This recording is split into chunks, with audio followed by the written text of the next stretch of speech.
La destination Guadeloupe a le vent en poupe. Les campagnes de promotion ont porté leurs fruits.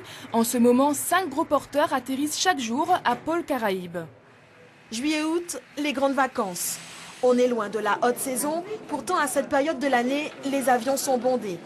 Un flux composé essentiellement d'originaires de l'île plus que de touristes. Premier bénéficiaire de cette tendance, les loueurs de voitures. Les parcs sont vides.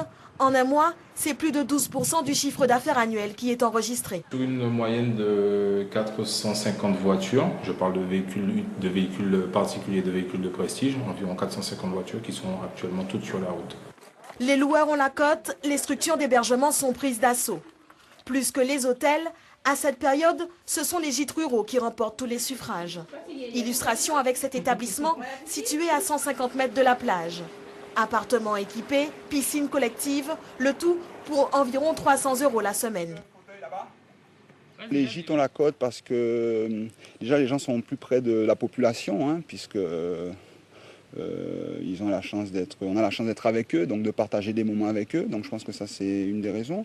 Il y a aussi le coût économique, forcément, les tarifs sont quand même assez abordables, je pense. Du côté des restaurateurs, le constat est mitigé. C'est des familles qui reviennent en vacances.